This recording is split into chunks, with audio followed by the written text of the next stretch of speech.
경기 후 있었던 누누 감독의 작심 발언은 손흥민을 향한 평가를 또 한 번 뒤집었다. 손흥민이 잠시 쉬고 있던 공격 포인트를 재가동하며 영국을 진동시키고 있습니다. 토트넘은 8일 노팅엄과 프리미어리그 32라운드 홈 경기를 가졌는데요.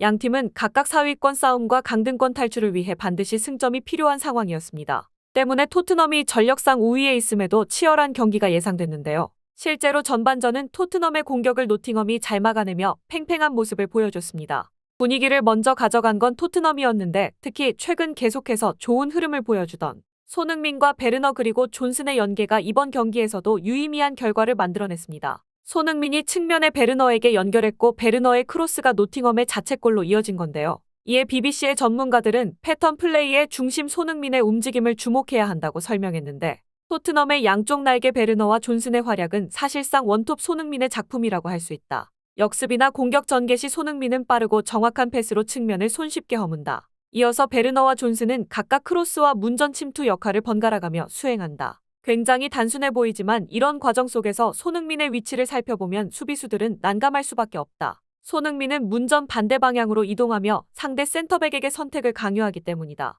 실제로 노팅엄 수비진은 손흥민을 끝까지 마크하다 허겁지겁 문전으로 복귀했고 이 과정에서 자책골이 나왔다. 지난 루턴타운과의 경기에서도 존슨의 크로스와 쇄도하는 베르너를 막는 과정에서 자책골이 나왔으며 웨스트햄전에선 베르너의 크로스를 존슨이 마무리하는 장면까지 나와 문전 앞을 비워둘 수도 없다. 특히 이 과정에서 한 계단 낮은 위치에 자리한 손흥민은 오픈 찬스를 만들어내는데 수비수 입장에선 손흥민을 쫓으며 문전 앞 낮은 크로스와 컷백 두 가지 옵션을 상대하는 게 결코 쉽지 않다. 비교적 단순한 패턴이 이런 파괴력을 갖는 이유는 말도 안 되는 피니시와 패스 연계, 그리고 끊임없이 공간을 창출하는 오프더볼 능력까지 갖춘 손흥민의 존재 덕분이다. 라고 설명했습니다. 이에 팬들은 솔직히 베르너와 존슨의 재능을 이만큼 끌어낼 수 있는 건 손흥민밖에 없을 것이다. 특히 베르너는 손흥민에게 엎드려서 절을 올려야 한다. 그의 측면 돌파는 늘 손흥민의 발끝에서 시작되기 때문이다. 솔직히 누가 봐도 손흥민은 주장으로서 매 경기 베르너를 믿고 밀어주는 느낌이 든다. 베르너는 측면 돌파와 낮은 크로스를 제외하면 슈팅과 높은 크로스에서 정확도가 급감하는데 만약 손흥민이 아닌 히샬리송이나 홀란 같은 원톱과 뛰었다면 베르너는 방출 명단에 이름을 올렸을 것이다. 등 팬들은 어떤 스타일이라도 포용하고 시너지를 낼 수 있는 손흥민을 칭찬했습니다. 그런데 손흥민의 활약은 이게 전부가 아니었습니다. 토트넘은 시종일관 유리한 경기를 가져갔음에도 노팅엄의 역습 한 방에 무너지며 무승부로 전반전을 마무리했는데 후반전에 들어선 손흥민이 본격적으로 노팅엄의 수비 라인을 붕괴시키며 승기를 가져왔기 때문입니다. 특히 전문가들은 반더벤의 추가골 장면을 분석하며 손흥민의 축구 지능을 극찬했는데 손흥민의 움직임이 토트넘의 두 번째 골을 만들어냈다. 당시 손흥민은 문전 쇄도 대신 골문과 거리를 두는 오프더볼 움직임으로 공간을 만들어내는데 이때 노팅엄 선수들은 자리를 지키며 사각을 틀어막는다. 손흥민의 슈팅을 염두한 두터운 벽을 세운 것이다. 하지만 노팅엄 수비진은 결국 휘둘릴 수밖에 없었다. 평소 손흥민이었다면 템포를 살리는 연계를 이어갔겠지만 제자리에 멈춘 그는 일부러 시간을 끌었고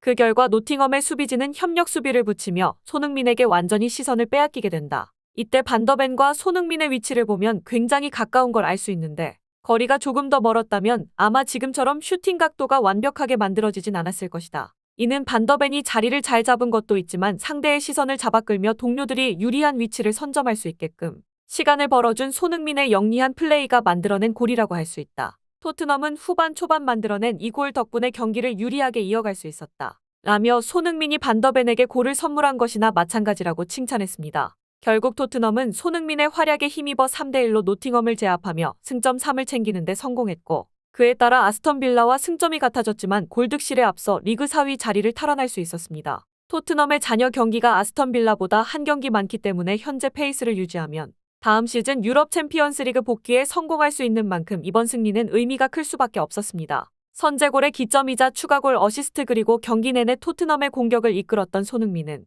이번 경기 최우수 선수에 선정되며 현지 매체로부터 수많은 칭찬 세례를 듣고 있는데요. 이브닝 스탠다드는 손흥민이 풀타임을 뛰는 동안 슈팅 2개와 기회 창출 2회 그리고 패스 성공률 82% 등 볼이 없는 순간에도 토트넘 공격에 유의미한 영향력을 행사했다며 평점 8을 줬습니다. 풋볼 런던은 손흥민이 도움 하나만 추가하면 세 번째 텐텐을 기록하게 된다. 텐텐은 해결사와 도우미 역할을 모두 할 수 있는 만능 공격수의 상징과 같다. EPL 역사상 텐텐을 3번 이상 달성한 선수가 5명에 불과할 정도로 쉽지 않은 기록이다. 텐텐을 가장 많이 달성한 선수는 5회를 기록한 맨유의 레전드 웨인 루니다. 손흥민이 이번 시즌에 텐텐을 달성할 경우 첼시의 레전드 드록바와 어깨를 나란히 하게 된다. 손흥민이 지금의 추세를 이어갈 수 있다면 남은 7경기에서 20골 10도움은 무리가 없을 전망이다. 라고 설명했습니다. 이에 팬들은 원톱 손흥민은 이제 대체가 불가능하다. 그가 움직이면 언제나 공간과 찬스가 만들어진다. 만약 토트넘의 선수들의 결정력이 손흥민의 절반만 됐어도 이미 텐텐을 달성하고도 남았을 것이다.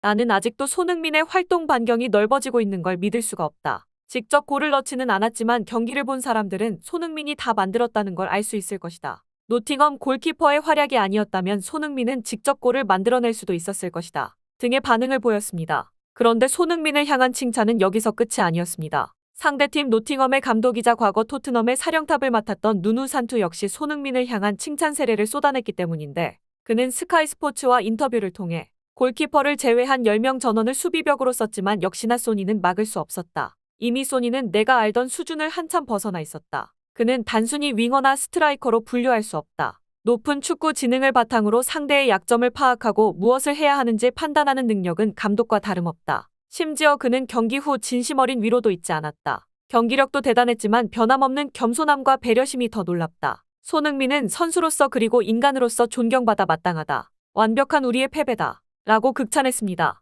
이에 손흥민은 경기 후 짧은 소감을 통해 겸손한 반응을 보였는데 매 경기 가지고 있는 것들을 전부 쏟아붓고 나와야 하루가 편안하게 마무리되는 것 같다. 오늘 진짜 최선을 다했다고 생각하고 이런 마음으로 모든 경기에 임한다면 아무 의심 없이 분명히 좋은 성적으로 시즌을 마무리할 수 있을 것 같다. 프리미어리그에서 오랫동안 활약할 수 있는 기회를 받는 것조차 정말 너무나도 감사한 일이다. 언젠가 끝나는 날이 찾아오겠지만 정말 잘 관리해서 꾸준히 좋은 모습을 보여드려야 한다고 생각한다. 하루하루 정말 열심히 최선을 다해서 살다 보면 더 좋은 일들이 분명히 찾아올 거라고 생각한다. 나를 좋아해주고 응원해주는 팬들에게 그런 즐거움을 계속 공유하고 싶다. 라고 말했습니다. 토트넘은 앞으로 뉴캐슬과 아스널 그리고 첼시와 리버풀 거기에 맨시티까지 강팀과 경기를 치러야 합니다. 올 시즌 15득점을 기록 중인 손흥민은 맨시티의 엘링 홀란과 4골 차인데 전문가들은 오히려 손흥민이 득점왕과 도움왕을 동시에 노려볼 만하다는 긍정적 평가를 내리고 있습니다. 이유는 간단했는데 손흥민이 유독 빅클럽들을 상대로 강한 면모를 자랑했기 때문입니다.